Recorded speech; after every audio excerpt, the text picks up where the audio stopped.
ঘোরাফেরা করে বাট পার্কে এসে ওদের মন ভরাতে পারলাম না।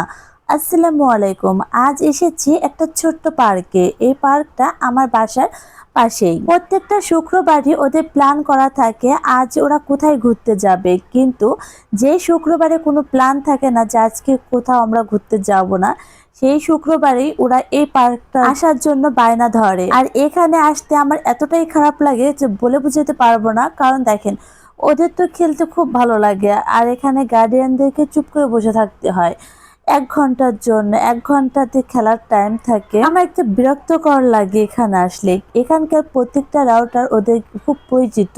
দেখতে পাচ্ছেন রাইসা কিভাবে একা একাই সবকিছুতে উঠছে। মানে এখানে আসলে ওদের কোনো খেয়াল রাখতে হয় না। আমি যদি ওদের দুজনকে এখানে রেখে বাসাও চলে যাই, তারপরে ওরা একা একা খেলতে পারবে, কারণ ওদের কাছে এটা অনেক পরিচিত হয়ে গেছে। কিন্তু বাচ্চা এরকম একা রেখে বাইরে গিয়ে বসে থাকতে ভালো লাগে, সেজন্য আমারও এখানে বসে থাকতে হয়। আজ অবশ্য ভেবেছিলাম আসবো না, কিন্তু তারপর ওদের মুখের দিকে তাকিয়ে আমার এখানে আসতে হয়েছে। মনে স্কুলে এমনি অনেক ফ্রেন্ড, তারপর ওরা এখানে এসে আর একটা ফ্রেন্ড বানিয়ে ফেলেছে। এইটুক বয়সে যদি এত ফ্রেন্ড থাকে, তাহলে বড় হলে কি না হবে। আমার পুরো মোবাইল ভরা শুধু ওর ফ্রেন্ডের নাম্বার। প্রতিবার এখানে আসি আর বলি নেক্সট টাইমে আমি আর এখানে আসবো না, তোরা আমাকে আর আসতে বলবি না, তারপরও আমার আসতে হয়। যাই হোক, আজ এই পর্যন্তই। আপনারা সবাই ভালো থাকবেন।